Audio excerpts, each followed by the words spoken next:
안녕하십니까 시청자 여러분, 박정호입니다. 박정호의 핫스팟. 네, 오늘은 저희가 특별한 순서를 마련했습니다. 지난해 우리 광장을 뜨겁게 달궜던 이른바 조국 사태가 있었는데요. 많은 촛불 시민들이 거리로 광장으로 나와 촛불을 들었습니다. 검찰 이대로는 안 된다, 언론 이대로는 안 된다라고 목 놓아 외쳤는데요.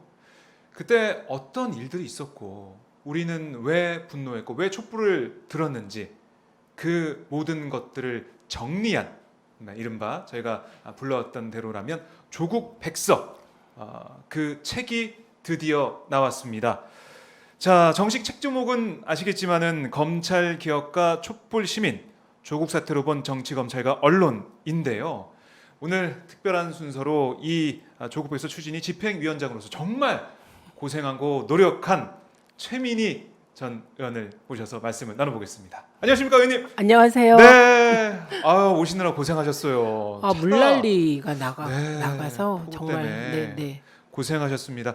저희가 조금 인터뷰가 늦어졌는데 어쨌든 여러 얘기를 죄송합니다. 좀 바로바로 나눠보도록 하겠습니다. 이 집행위원장으로서 책이 딱 나왔을 때 그 느낌, 그 소감, 이게 있었을 것 같아요. 어떠셨어요?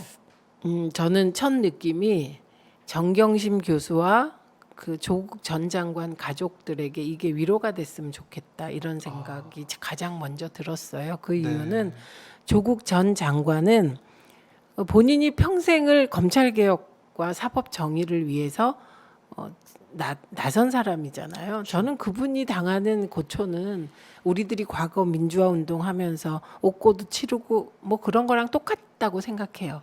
각오했을 거라고. 근데 과연 그 가족까지 각오했을까? 그런 생각은 안 들었거든요. 그래서 마음으로는 그 생각이 가장 먼저 들었고, 두 번째로는 많이 읽혔으면 좋겠다. 저희가 그 김민웅 위원장께서 쓰신 발문을 제외하고는 자료를 제공하려고 노력했습니다. 자료를. 네, 자료를. 네. 그래서 이 책을 읽고 2019년 시대 정신이 검찰 개혁이었나, 아니면 조국 전 장관 가족들의 도덕성 문제였나를 판단해 주십사. 그런 취지에서 낸 거기 때문에 이 책 정말 많이 읽혔으면 좋겠다, 그런 간절한 마음이 있었습니다. 네, 지금 보니까 뭐 출간 하루도 안 됐잖아요. 보면 온라인 교보문고나 뭐 인터파크 알라딘 교보 문고, 예스24 이런 데서 계속해서 순위가 올라가고 있더라고요. 근데 더 빨리 올라야 될 것 같고, 더 많은 분들이 이게 그냥 나왔다 순간 삽시간에 각 그 차트 1위 이렇게 되었으면 좋겠어요. 차트 1위. 네, 그러면 많이 읽는다는 뜻이기 때문에. 아직 1위 아니더라고요. 3위, 4위 뭐 이렇더라고요.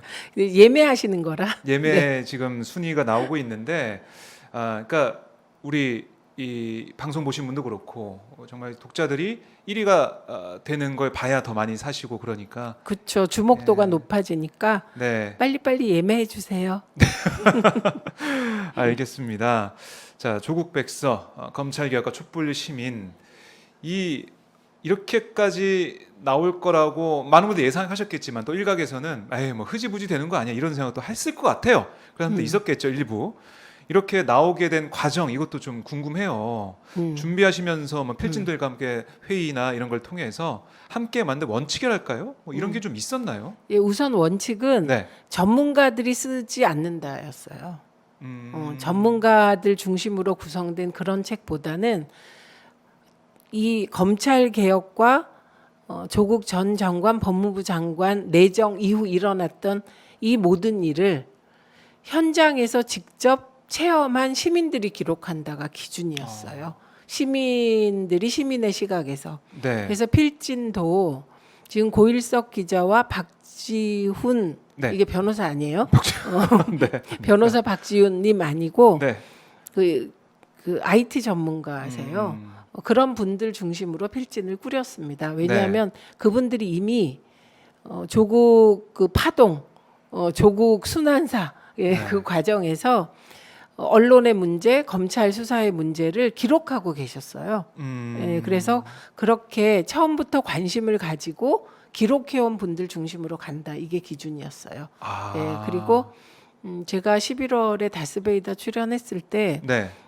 저는 이 사태를 보면서 언론 때문에 조국 백서를 만들어야 한다고 생각하고 있었고 김어준 총수가 똑같은 생각을 하고 있었어요. 네. 그랬어요. 그래서 의기투합이 됐고 네. 그래서 각자 개별적으로 조국 백서를 준비하고 있던 분들이 하나로 모여서 준비하게 되었습니다. 그래서 1차적으로 저희들의 목표는 충실한 자료 제공. 자료 제공. 예, 그리고 두 번째로는 그 자료를 통해서 읽고 나서 판단하게 한다.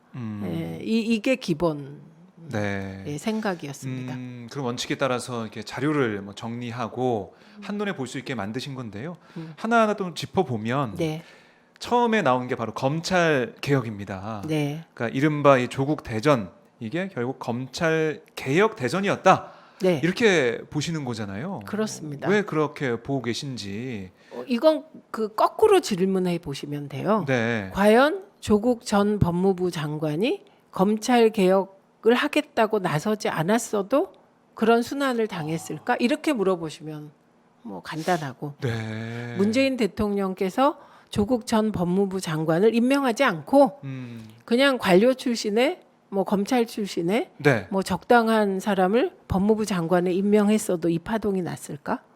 그러니까 2019년 우리는 가을의 전설이라고 얘기하는 네. 그 시민이 검찰 개혁의 1차 제도적 그 틀을 완성한 그 시기인데요. 네. 그때 문재인 대통령이 검찰 개혁을 해내기 위하여 검찰 개혁을 연구해온 조국 교수를 민정수석에 임명하고 이어서 법무부 장관에 임명한 이후 난 파동이거든요. 그렇네요. 네, 만약에 거슬러 올라가면. 그렇죠. 네. 조국 전 장관이 법무부 장관이 됐더라도 갑자기 검찰 개혁에 미온적인 태도를 보냈다면 그래도 갈등이 벌어졌을까? 그렇게 생각하지 않습니다. 네. 그러니까 조국 사태라고 쓰고 검찰 개혁. 개혁라고 읽을 수밖에 없네요. 네, 말씀을 네. 들어보니까. 네. 그냥 그때 떠오릅니다. 그때 현장에서 우리 최민희 자주 뵙고 매주 뵙고 저희가 막 쫓아가서 인터뷰도 하고 그랬었는데 그때 그 시민들의 열정, 열망, 뜨거움. 저는 지금 생각해봐도 막 울컥울컥해요. 그러니까 그때 되게 고마웠습니다. 왜냐하면 이종원 PD 시사타파 네네. TV 고생했죠. 이제 개총수라고 우리가 네. 불렀는데 갑자기 그런 사람이 나타나서 저 앞도 뒤도 돌아보지 않고 정말 대개검 네. 그러니까 흔히 얘기한 대가리가 깨져도 검찰 개혁, 개혁. 대가리가 네. 깨져도 시민 이런 자세로 맨땅에 헤딩을 해서 시작한 것이거든요. 맞습니다. 그래서 초기에 제가 그 일본 대사관 앞에 집회에 갔을 때는 집회 참여 인원도 한 500명 네. 뭐 그 정도밖에 안 됐어요. 그때 제가 적어도 제가 본 자료로는 조국 전 장관은 법적 문제가 없다. 네. 왜냐하면 도덕적 비난은 잣대가 너무 사람마다 달라서 뭐 그거는 제가 판단할 건 아니지만 네네. 법적 문제가 없다고 아. 얘기를 한 적이 있는데 예. 이후에 이렇게 말하자면 1인 미디어들이 오마이뉴스 TV를 비롯한 네. 그 대한 미디어들이 관심을 가져줬기 때문에 그 서초동의 아, 촛불이 그렇게 타오를 수 있었죠. 되게 네. 감사했습니다. 아유, 아닙니다. 뭐 저희 또 격려해 주시고 이런 말씀 너무나 고맙고요. 보면 이 부제를 제가 봤더니 검난이라는 그 제목으로 소제목으로 쪽이 정리가 돼 있던데요. 네. 그러니까 검찰이 수사 시작 전부터 검난, 그러니까 정치 검찰의 모습을 보였다라고 볼 수가 있는 건가요? 뭐 지금 윤석열 총장 발언에 보면 뭐 독재, 전체주의 이런 얘기도 하고 있던데. 그건 그때부터 네, 한마디 하자면 네. 검찰총장이 정부를 향하여 독재다 전체주의다라는 예, 예. 어휘를 쓰는 것 자체가 얼마나 대한민국이 민주주의적인가를 반증하는 겁니다. 네. 만약에 박근혜 정부만 하더라도 검찰총장이 대통령을 향하여 네. 독재라든지 전체주의라는 표현을 쓰지도 못했고 예. 썼다면 레이저를 쏘면서 그냥 어떤 뭐를 동원해서라도 막 문제를 일으켰을 테니 최동 총장 생각이 나네요. 그러니까 윤석열 총장이 사실 민주주의에 별 기여 한 바도 없는 분이 가장 민주주의의 성과를 향유하고 어. 계신 검찰총장이다. 저는 그렇게 생각해요. 수혜를 잇고 있는 그런 부분들이 있네요. 그렇죠. 네. 만약에 무서워 보세요. 독재 전체주의 무섭거든요. 네. 무서우면 그런 말 할 수 있겠어요? 안 무서우니까 그런 말 하시는 거니까 네. 좀 성찰하실 필요가 있겠다고 생각합니다. 네. 그리고 우선 처음에 문제가 됐던 건 조국 전 장관이 내정되면서 이 사단이 벌어졌다 말씀드렸는데 네. 이후에 검찰의 대응이 그리고 우리가 취재해 보면 너무 이상했어요. 뭔가 맞아요. 미리 정해놓고 반대하는 느낌이었어요. 음. 그래서 그 정해놓은 것이 나중에 미래통합당 쪽 정치인들을 통해서 드러났는데 네. 그 내용들을 보면 조국 장관 가족이 주가 조작 가족 사기단이다. 지금 생각하면 너무 웃기지 않아요? 야, 그런 그 당시에는 것부터 뭐 난리가 났었는데 지금 네, 돌아다 보면 사라졌어요. 예, 그 사라진 기록이 여기 다 들어 아. 있습니다. 네, 그리고 검찰이 흘렸다고 추정할 수밖에 없는 피의사실 유포 내용이 흘러나오면 그것을 제가 보니까 시스템이 단독으로 특정 언론에 주고요. 몇 개 언론을 정해서 돌아가면서 검찰 내부 얘기를 모르면 소리를 모르면 쓸 수 없는 그런 기사들이 단독을 달고 나왔죠. 네. 그러면 하나의 단독이 나오면 복붙 기사들이 끝없이 이어지는 어뷰징 기사가 예, 이런 나오고. 시스템으로 소위 2019년에 그 난리가 있었던 것이고 저는 시작은 검찰이었다. 검찰이었다. 이유는 검찰 개혁을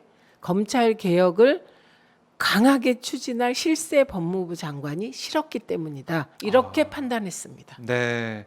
그러니까 지금 돌이켜 보면 그 당시의 일과 앞으로 어떻게 일이 진행돼 왔는지 쭉 다 들여다 보니까 결국에는 정치 검찰, 검찰 개혁에 저항하는 검찰이 그림을 그려놓고 이른바 수사를 해 나가는 모습이었다. 그리고 그 사이사이에 언론에 단독이라는 이름을 달고 보도돼서 사람들의 네. 시선을 끈 그 보도들이 있었다. 네, 그리고 근데 여기서 국민들이 헷갈리시는 지점들이 있다고 생각합니다. 네. 왜냐하면 검찰이 살아있는 권력, 그것도 대통령이 가장 신뢰하는 법무부 장관과 갈등을 일으키고 그의 도덕성 문제를 들춘다. 네.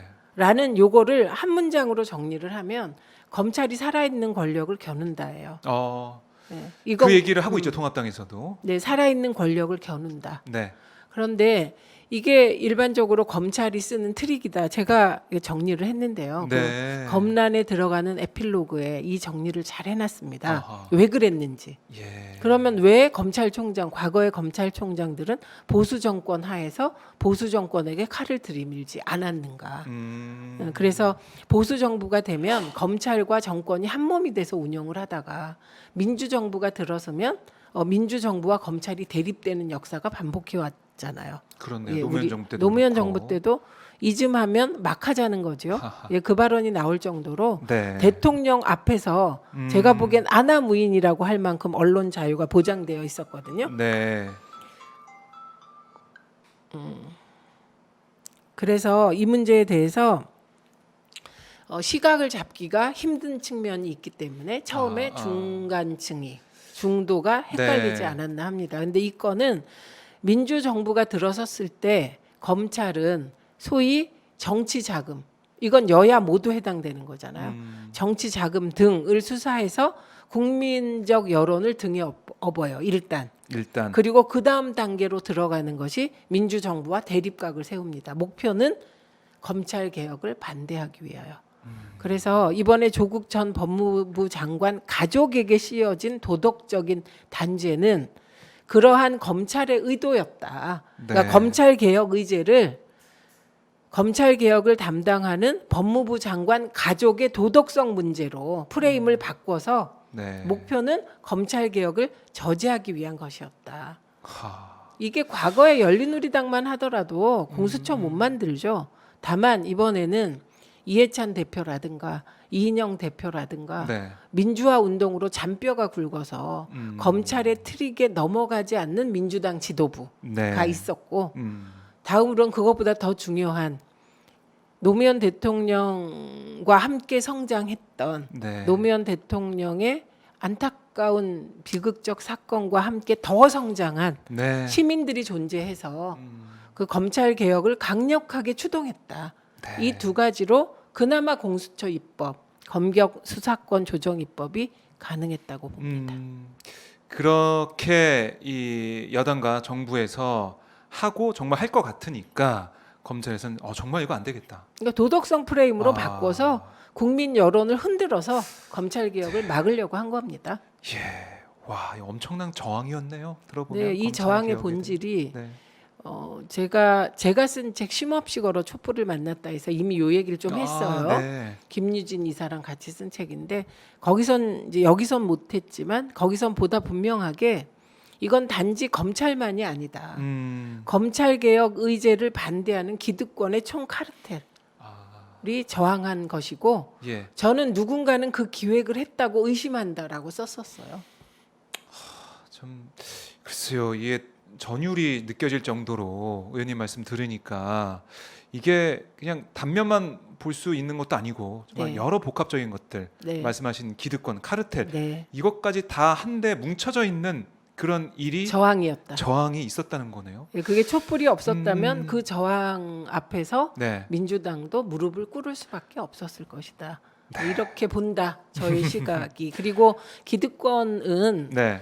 검찰이 개혁되지 않아야 기득권이 유지됩니다. 네. 우리가 모든 영화나 이런 드라마, 검찰 관련 드라마 보면 거기 등장하는 인물들이 뻔해요. 정치 권력, 언론 권력, 검찰 권력. 네. 이 셋이 정의를 위해서 뒤에서 카르텔 형성하는 영화 없습니다. 그 영화와 드라마는 허구를 통해서 현실을 보여주는 것이기 때문에. 네. 근데 검찰이 개혁돼 보세요. 그 카르텔의 중요한 한 끈이 떨어져 나가는 거잖아요. 그렇죠. 네. 그걸 바라지 않는 세력들이 분명히 있고 네. 그걸 막기 위해서 노력을 했다라고 보시는 건데요. 네. 자, 많은 분들이 이 방송 함께하고 계시고 뭐 김영진님 같은 경우 실시간 후원도 해주고 계십니다. 그리고 또 한번 그리고 김영진님이 계속 또 후원을 해주고 계시고요. 네, 고맙습니다. 네, 그러니까 많은 분들이 이 책을 기다리셨던 것 같아요. 조국 백서 언제 나오나. 정말 죄송합니다. 근데 사정이 있었어요. 사정이요? 어떤 사정이요? 네, 우선은 우리가 원고를 집필하기 시작한 게 2019년 12월 말. 네, 본격적으로 1월부터 1월부터 집필이 시작돼서 네. 애초 계획은 3월쯤 끝나고 집필이 그리고 4월이면 나오겠다 그랬는데 네. 총선 전에 이 책을 내는 것이 굉장히 부담이 된다. 이게 아. 모두의 공통된 의견이었습니다. 블랙홀이 될까봐. 네, 네. 그래서 총선은 피하자. 이 부분은 이견이 없었어요. 네. 내부에서. 그런데 우연적 상황이 발생한 건 집필진 중에 일부가 국회로 들어간 거예요. 그러니까 집필이 중단됐죠. 그래서 네. 필자를 다시 찾아야 했습니다. 아, 그리고 이게 첫 번째 이유예요. 예. 그리고 두 번째는 조국 백서가 집필되는 과정에서도 조선일보라든가 일부 인사들이 계속해서 조국 백서에 대한 공격을 하고 있었습니다. 그렇죠. 그랬기 때문에 더 꼼꼼한 점검이 필요했고 네. 또 이후에 정경심 교수 재판이 진행되면서 그 재판 내용까지 일부 넣었어야 해요. 네, 그렇죠. 네, 어떻게 그래서 돼가는지. 네, 시간이 계속 흘렀는데 네. 그래서 늦게 나오게 된 점에 대해서는 저희가 몇 번 죄송함을 표현했습니다. 그런데 네. 저희로선 최대한 꼼꼼하게 해야 했고 마지막에는 법률적 검토까지 거쳐야 했기 때문에 네. 시간이 좀 걸렸습니다. 죄송합니다. 아, 그래요. 많이 기다렸습니다. 얼씨구님께서 정의를 위하여라고 또 실시간 후원해 주셨고요. 네. 김정순님도 실시간 후원을 해 주셨습니다. 이 오마이뉴스 TV, 오마이 TV가 현장에도 많이 있었지만 이제 저희가 네. 이렇게 여의도에서 네. 많은 분들 모셔서 말씀도 많이 네. 듣고 하려고 해요. 예. 그러니까 지금 언론적인 면을 봐서 많이 또 힘들고 네. 작은 언론이 더 주목 못 받는 시대가 됐습니다, 다시. 그래서 오마이뉴스도 오마이 TV도 여러분들 많은 성원이 필요한데요. 네. 그래서 저희가 이런 것도 있어요. 10만인 클럽, 자발적 시청료 내기 이런 게 있어서 010-3270-3828, 010-3270-3828로 연락 주시면 여러분들이 누가 내라고 해서 내는 시청료가 아니라 자발적으로 내는 시청료 이 번호로 연락 주시면은 내실 수가 있습니다. 저도 잠깐 홍보 말씀드렸습니다. 이 홍보는 사실 오마이뉴스의 존재가 네. 지금은 그런 정신을 가지고 하는 1인 미디어들이 많아졌기 때문에 맞아요. 주목도가 떨어졌지만 네, 참여정부 전 기간을 거치면서 시민 기자 시민 기자 중심으로 언론사를 운영하면서 네. 새로운 지평을 열었어요. 오마이뉴스가. 네. 그렇기 때문에 사실 낙곰수 등 모든 그 대한 매체의 효시는 오마이뉴스입니다. 네, 그래서 오마이뉴스를 지원하는 것이 언론 개혁이다. 네. 박수. 고맙습니다. 게다가 오연호 전 대표와 저는 남다른 인연이 있죠. 네. 제가 말지 1호 기자. 맞아요. 언론계 네. 대선배님. 네, 그리고 제가 오연호 대표를 면접해서 뽑은 당시 오. 사무국 총무였습니다. 그랬어요. 네. 그리고 야, 오마이뉴스. 오연호 대표가 네. 말지를 합법적인 매체로 만든 1세대고요. 그런 인연이 있었군요. 네. 그러니까 의원님이 오연호 우리 오마이뉴스 대표 기자를 뽑아줬기 때문에 또 그래서 오마이뉴스 탄생했던 것 같고요. 그럴 수도 있고 워낙 뛰어난 기자였어요. 오연호 네, 대표 네, 기자. 그리고 칭찬을 좀 하자면 네. 기자로서도 뛰어났지만 반미 기자로 이름을 날렸었거든요. 그런데 이후에 공부를 하면서 자기 변신에도 뛰어났어요. 그래서 네. 지금 스웨덴 교육에 대해서, 핀란드 교육에 대해서, 덴마크. 덴마크 네. 교육에 대해서 왜 이렇게 헷갈리지? 세 나라. 그 북유럽 국가 헷갈려요. 그 북유럽 국가의 교육 그 중에서도 한 국가를 계속 천착하고 있는 것. 맞습니다. 이것도 그냥 그렇게 되는 거 아니고요. 네. 꾸준히 자기 변신을 했기 때문에 가능한 거예요. 민주화 운동하던 과거의 마인드로 오늘을 보면 그게 네. 민주화 꼰대거든요.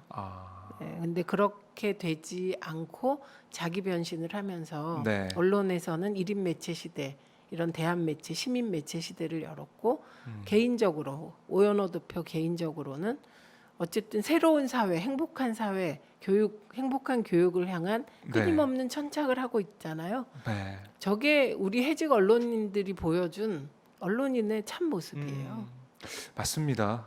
지금 뭐 어떻게 보면 덴마크 그 사회상을 계속 보여주면서 책도 여러 권 썼고요. 네, 네, 네. 우리 국민들한테 이런 사회도 있다, 이런 교육도 있다는 걸 계속해서 오연호 대표 기자가 보여주고 있고 훌륭한 게 이런 네. 거예요. 인류가 여러 나라를 만들어서 살잖아요. 음, 그런데 한 국가에서 어떤 실험이 성공하면 네, 그게 세계 표준이 되는 거거든요. 맞아요. 그게 퍼지게 되니까요. 그렇죠. 네. 그래서 한 사람이 체육도 그 운동 종목도 한 사람이 신기록을 깨면 그 다음에 신기록을 깨는 사람이 계속 나오는 거예요. 그러니까 그 덴마크의 모델이 네. 전 세계의 모델이 되는 그날을 향하여 같이 노력하는 거죠. 맞습니다. 제가 언론 얘기를 또 하면서 뭐 교육 얘기, 뭐 다른 사회 얘기 이것까지 할 수 있는 그런 시간이 되고 있는데요.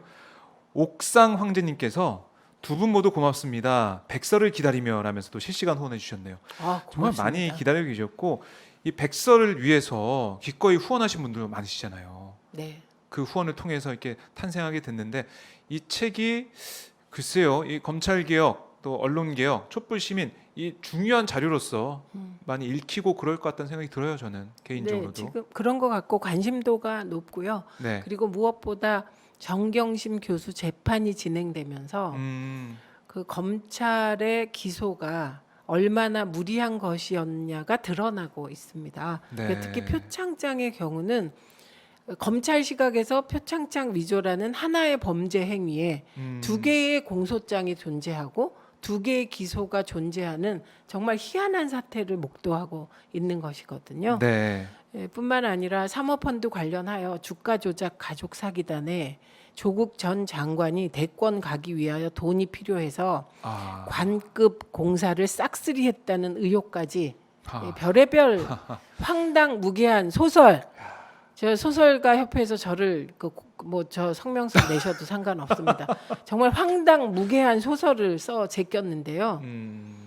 지금 정경심 교수 재판을 통해서 사모펀드 코링크 PE의 실질적 지배자가 정경심 교수가 아니다라는 것을 재판부가 분명히 한 거 아닙니까? 네. 그러니까 가장 시끄러웠고 윤석열 총장이 가장 관심을 가졌던 부분이 사모펀드라면서요.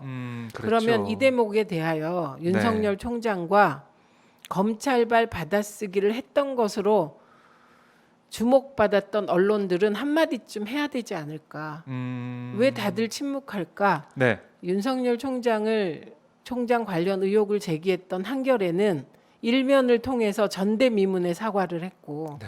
KBS는 한동훈 검사에 대하여 정황이 있다라고 한 정도의 보도에 대하여 사과하지 않았습니까? 그렇죠. 그런데 그렇게 많은 오보를 쏟아냈던 게다가 악의적 오보, 허위 왜곡 보도를 쏟아냈던 언론들은 왜 조국 전 장관과 가족에게 사과하는 데가 한 군데도 없습니까? 네. 저는 대한민국 최고 권력이 지금 윤석열 총장과 한동훈 검사가 아닌가 싶어서 씁쓸합니다.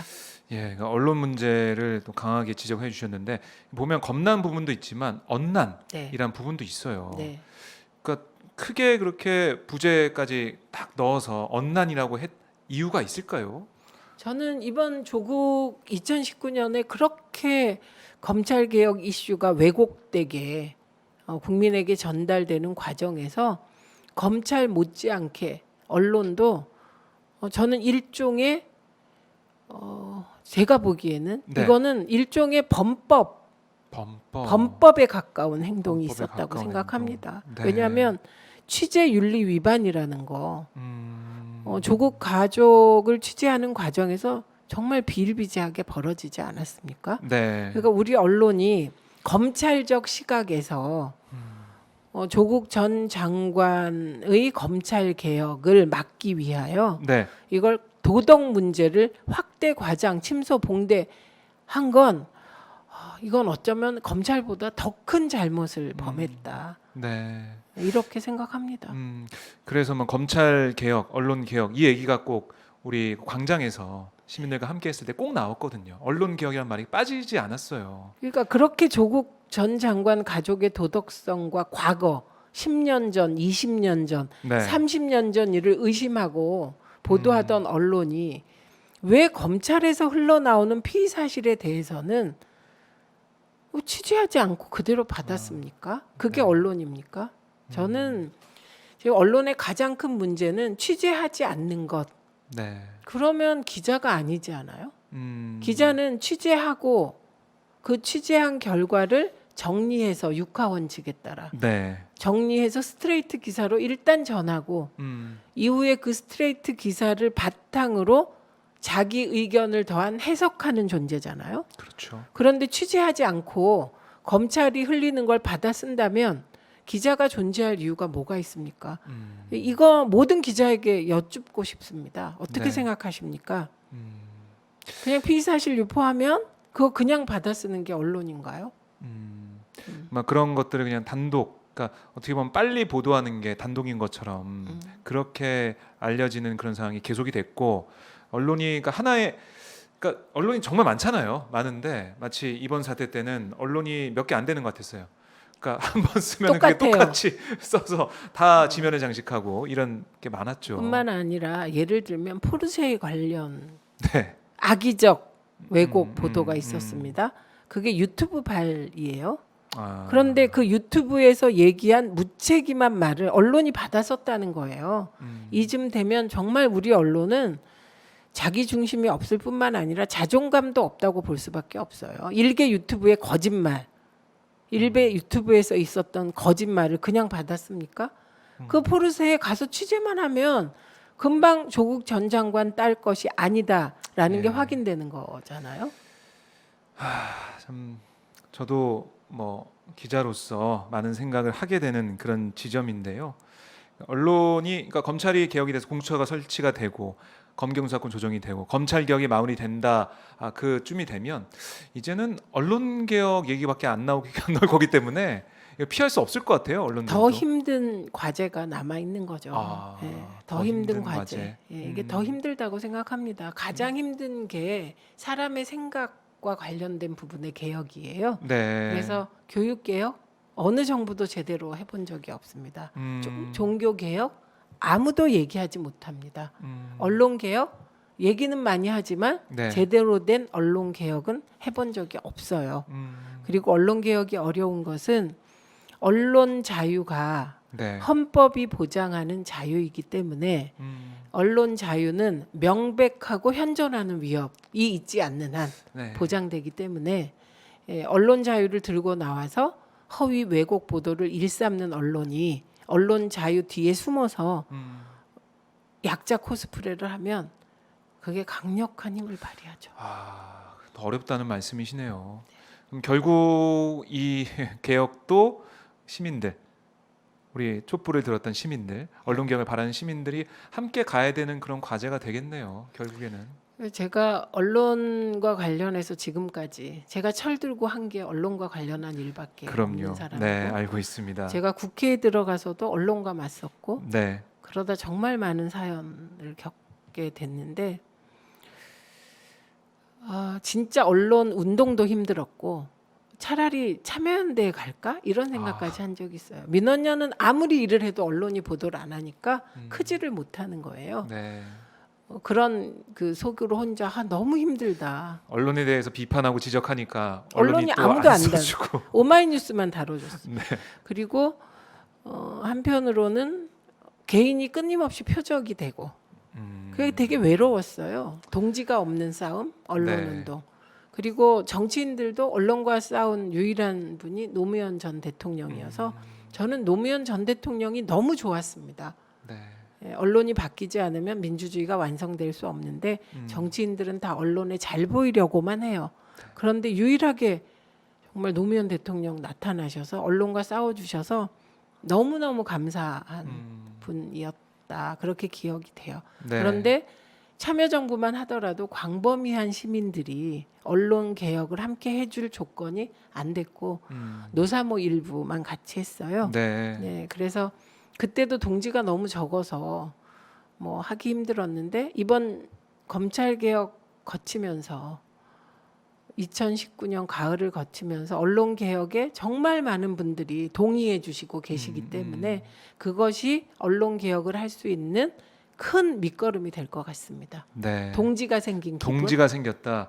그러니까 지금 언론도 기존 언론도 뭐 유튜브를 하고 하겠지만 1인 미디어가 워낙에 많은 분들의 성원과 응원을 받고 있잖아요. 네, 그래서 앞으로도 네. 언론 개혁은 이제 언론의 정론 기능을 회복하는 게 간단한 거예요. 언론이 거짓말 안 하게 만드는 것. 거짓말 안 하게. 네. 네. 그리고 뭐 논평은 뭐 예를 들면 윤석열 총장의 독재 전체주의 발언을 놓고 제가 보기에는 비겁하다고 생각했는데 네. 비겁하다고 생각하는 사람도 있고 이 비겁하다는 뜻은 그 말을 해도 그러니까 문재인 정부는 너무 민주적이라 검찰총장이 독재 전체주의라고 정부를 공격해도 인신적인 위해를 받지 않는 조건이기 때문에 그 말을 한다는 거예요. 네. 우리가 독재에 대해서 독재다 전체주의다라고 욕하면 우리는 전두환에 의해서 고문받고 두들겨 맞고 감옥 갔거든요. 그때 침묵하셨던 분들이 네. 지금 그런 아주 안전하게 마구 말할 수 있는 조건에서 얘기해서 제가 비겁하다고 말하는 건데요. 네. 그런데 그 행위를 민주주의 투사로 묘사하는 반민주 언론들도 있더군요. 야, 이 참 어떻게 보면은 뼈를 때리는 그런 말씀을 해주셨는데. 네, 그런데 논평은 자유라는 거예요. 논평은 저는. 자유죠. 네, 논평은 조선일보가 윤석열 총장이 살이 빠졌다 이거를 기사화하고 안 됐다라고 쓴들 뭐 저는 노 프로브럼이라고 생각해요. 중요한 네. 것은 팩트를 왜곡해서는 안 된다는 거예요. 팩트. 예를 들면 조국 전 장관의 아내 정경심 교수가 코링크 피의의 실소유주다. 이건 팩트잖아요. 네. 대부분의 언론이 이걸 왜곡한 거 아닙니까? 네. 그렇기 때문에 그 왜곡하지 않게 만드는 게 언론 개혁이다. 네. 그러기 위해서 악의적으로 왜곡한 언론은 징벌적 손해배상의 대상이 되게 하자든가 오보 방지 법을 만들자든가 네. 언론중재법을 개정해서 오보 방지를 하자거나 이런 것이고요. 그런데 더 중요한 건 오마이뉴스 TV 열심히 봐주시는 거, 오마이뉴스 TV 열심히 후원해 주시는 거, 네. 그러니까 1인 미디어에 힘을 실어주는 거, 1인 미디어를 봐주시는 거, 네. 중요한 거 봐주시는 거죠. 맞습니다. 그게 언론 개혁의 완성이에요. 네. 뭐 의원님 말씀을 들으니까 속이 좀 시원해지는 그런 느낌이 듭니다. 근데 제가 이렇게 시원하게 하다가 네. 적폐의 표적. 그러니까 말씀은 조근조근하게 차분하게 하는데 그 내용을 들여다보면 이 콕콕 찌르는 그 말씀이 너무나 인상적인데요. 결국 이번에 나온 검찰개혁과 촛불시민 조국 백서 이게 마지막으로 나온 끝인가 아니면 더 뭐 시리즈가 있나요? 어떻게 보세요? 지금 저희가 담은 것은 네. 사건으로 보면 조국 전 장관이 물러날 때까지 그리고 그 이후에 지난해 12월 31일까지의 기록이고요. 네. 이후에 재판이 진행됐습니다. 재판이 예, 진행되고 그것은 있죠. 보완하는 정도예요. 아. 예, 그래서 여기 어디까지 수렴했냐면 네. 6월 30일 날 1심 재판부가 조범동 조범동. 1심 재판부가 중요한 결정 몇 가지를 했습니다. 그 첫 번째가 조범동 사건은 권력형 범죄로 보기에는 증거가 불충분하다. 네. 예, 그래서 이거 조국 전 장관이 권력형 범죄를 저지르지 않았다. 요거. 그다음에 두 번째로는 정경심 교수가 코링크 피의의 지배자가 아니다. 최종 의사 결정권자가 아니다. 이거 굉장히 중요한. 네. 예. 그 두 가지 결정한 것까지 담았습니다. 음. 그리고 그에 따른 언론 보도도 일부 담았는데 네. 충실하기 어렵죠. 그래서 2차 조국 백서는 제가 바라건대는 재판 과정 중심으로, 네. 재판 내용 재판 과정. 중심으로, 그게 진짜 아닌가요? 네, 그게 핵심 아닌가요, 네, 진짜? 핵심이 되는 네. 거죠. 그러니까 그건 지금까지는 사건을 쭉 기록하고 1심 재판 결과까지 담으면 네. 그것은 최종적인 판단이니까요. 재판은. 그렇죠. 예, 그래서 법적인 판단을. 대법원 선고가 난 이후 법률가들 중심으로 네. 검찰 다시 한번 검란을 돌아보고 예. 또 뭐 이건 언론은 뭐 고일석 기자나 이런 분들이 하셔도 될 것 같은데 그 이후에 언론 보도 중심으로 네. 다시 하는 2차 백서가 나오기를 기대합니다. 근데 저는 1차 백서 집행위원장이었고 네. 여기까지가 제 역할이라고 생각합니다. 이기 때도 하셔야죠, 집행위원장. 아닙니다. 아니에요. 이기는 뭐 재판 결과는 지금 이제 재판의 흐름을 보면 네. 어느 정도 예상이 됩니다. 예상이 좀 되죠? 예, 되기 네, 때문에 네. 아마 저희보단 훨씬 행복하게 2차 조국 백서를 만들 수 있지 않을까 해서 네. 저가 아니어도 가능할 것이다 이렇게 생각합니다. 아니 이번에 고생 많이 하셨죠, 사실은 이거 네. 하시느라고. 이게 책을 낸다는 거 네. 이거 기록으로 영원히 남는 거. 맞아요. SNS의 글이 아니잖아요. 그럼요. 네, 그렇기 때문에 정말 이 제목을 뽑는 과정에서도 음. 여러 토론이 있었고요. 네. 여기에 부제가 조국 사태로 본 정치 검찰과 언론이거든요. 맞습니다. 조국 사태라는 표현을 쓰냐 안 쓰냐를 가지고도 깊은 고민이 있었습니다. 그런데 조국 사태라고 해도 네. 뭐 이건 조국 교수에게 결코 누가 되지 않는다는 판단에 따라 우선 조국 사태로 본 정치 검찰과 언론 이렇게 부제를 달게 되었고요. 네. 그리고 고생한 분이 많죠. 서정은 팀장, 서정은 팀장? 저희 오마이북 책임자. 오마이북의 서정은 진짜 팀장. 고생하셨습니다. 그리고 네. 서정은 팀장 굉장히 고운 분인데 네. 이런 정말 그 시대 이게 어떻게 보면 2000년대 이후 가장 큰 갈등 중에 하나예요. 네. 대통령 탄핵, 실패한 탄핵, 성공한 탄핵. 네. 이게 가장 큰 갈등 아니었을까요? 네. 세월호는 아픈 거고. 그렇습니다. 그래서 이거를 편집하면서 네. 정말 고생 많이 하셨습니다. 진짜로. 진짜로. 네, 그래서 서로 막 네, 응원해 주시고, 위로 드리면서 위로해 감사함을 표하고 싶고 주시고. 예. 정말 프로는 프로더라고요. 그래요? 여기 나온 언론 기사 있잖아요. 예. 예를 들면 어떤 언론 기사가 이랬다고 쭉 열거했을 거 아니에요. 그 언론 기사를 일일이 다 검색해서 날짜까지 확인하더라고요. 그리고 기자의 이름을 넣자는 강력한 주장이 있었어요. 그것도 취해볼 수 있는 방법이었는데 그 부분에 대해서도 정말 그 여러 토론과 심사숙고 예. 끝에 기자 이름은 빼자. 이름은 빼자. 네, 그런 결정을 하기까지 네. 정말 너무 많은 일이 고생하셨습니다. 있었습니다. 아니 그러면 그러니까 이 오마이북 오마이뉴스 출판 브랜드잖아요. 예. 오마이북을 선택한 이유도 뭐 따로 있었나요? 뭐 그냥 제일 솔직하게 예, 얘기해도 예. 돼요.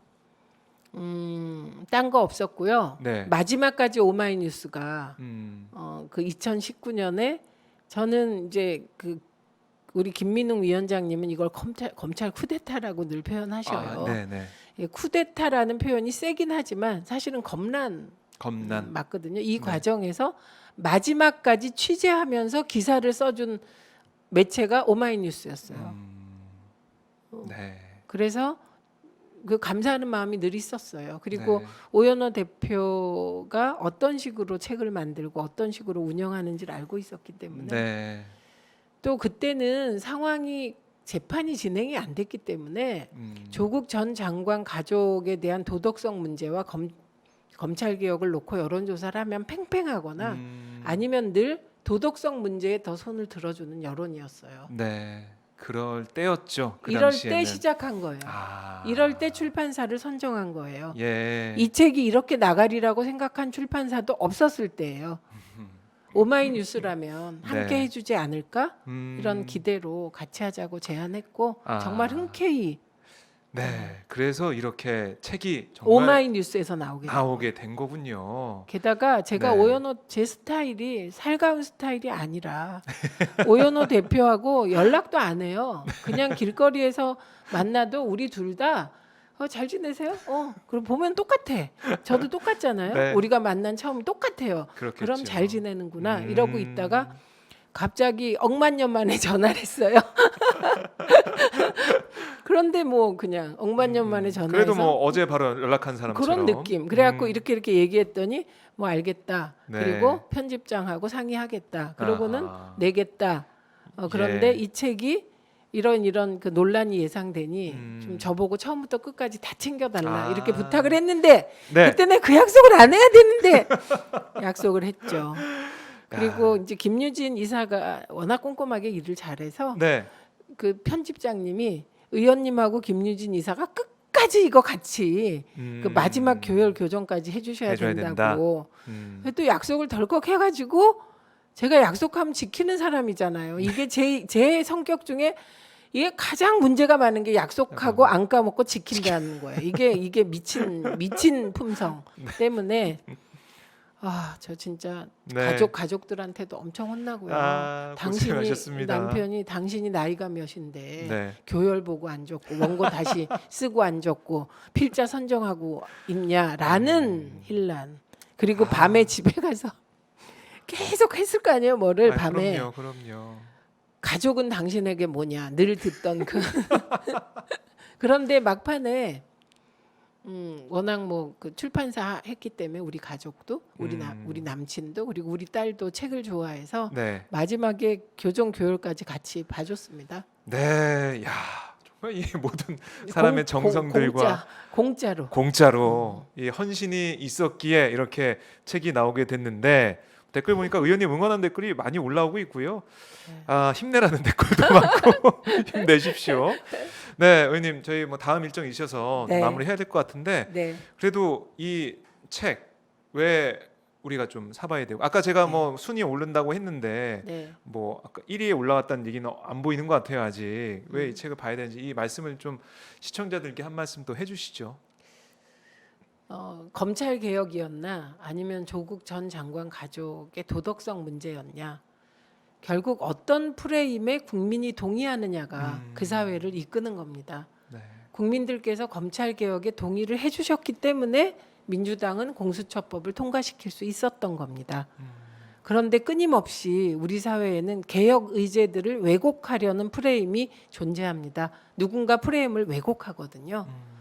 정의연을 왜곡시키기 위하여 사실은 누군가는 작업을 하지 않았을까 싶습니다. 그게 있지도 않은 윤미향 비리 프레임이었다고 생각해요. 끊임없이 기득권을 가지고 여론을 호도하려고 합니다. 네. 이 책은 검찰 개혁을 어떻게 검찰과 언론이 왜곡시켰는지에 관한 기록입니다. 자료 제공에 충실하려고 했고 네. 이 책을 읽어보시면 앞으로 다른 사안 예를 들면 종부세 관련하여 지금도 세금 폭탄 운운합니다. 네. 세금 폭탄은 이 세상에 없습니다. 예, 세금에 정의가 있을 뿐이에요. 예. 그래서 종부세를 세금 폭탄이라고 하면 국민들이 웃기지 마. 세금 정의야. 이렇게 얘기할 수 있는 세상. 하. 그게 민주주의 완성이거든요. 예. 그래서 이 책을 꼼꼼하게 읽으시면 가짜 프레임에 속지 않을 수 있습니다. 아. 예, 그리고 이 책 읽으시면서 조국 전 장관은 아니고요. 신념에 따라 행동한 사람은 그 무게를 스스로 견딜 준비가 되어 있습니다. 정경심 교수와 정말 그 자녀들 한번 생각해 보십시오. 네, 그분들에게 위로가 될 겁니다. 네. 네, 그래서 아. 많이들 읽어주시고 주변에 권해주시고 네. 읽어주십시오. 읽으시면 생각이 바뀝니다. 네. 그러니까 아까 댓글도 보니까 선물하려고 한 권 더 샀다는 분도 계시더라고요. 고맙습니다. 네. 이왕이면 쉼없이 걸어 촛불을 만났다도 조국 백서와 함께 좀 읽어주십시오. 같이 읽으면 좋을 책, 네, 자매책. 굉장히 쉽게 그 책은 쉽게 대담으로 김유진 이사랑 쓴 거라 아. 어쩌면 좀 이게 어렵다고 느껴지는. 예를 들어 우리 네. 딸이 그러더라고요. 우리 딸이 책을 읽고 엄마 책은 남자가 쓴 책 같지만 쉽게 읽히는데 이 책은 쉽지는 않다. 아. 딱딱하다. 공부하듯이 우리가 네. 하나하나 네, 들여다보듯이 읽을 수 있는 책이고, 네. 그러니까 아까 말씀하셨듯이 그 예약 제가 순위 말씀드리니까 이러면 안 되는데 1위 해야지. 네, 그냥 내일쯤 1위 해야 됩니다. 1위 해야 돼요. 네, 할 예. 거예요. 1위 할 제가 예언할게요. 네. 1위 하겠네. 예언까지 해주시고, 예, 빨리 뭐 1위가 되고 이렇게 해야 사람들이 더 관심 갖고 네. 더 사게 되고 이런 그런 취지의 말씀해 제가 주셨는데요. 마지막으로 네, 마지막으로. 했던 네. 문재인 정부 성공을 위하여 지치지 말기, 포기하지 말기, 끝까지 함께하기. 좋습니다. 왜냐면 오늘 말씀 너무나 잘 들었고요. 저희가 또 종종 모셔서 좋은 말씀 듣도록 하겠습니다. 네, 네, 고맙습니다. 오늘도 고맙습니다. 아쉽지만 다음 일정 있으시니까요. 다음에 또 뵙도록 하고요. 네. 오늘은 최민희 의원님 이렇게 보내드리겠습니다. 고맙습니다. 고맙습니다. 네.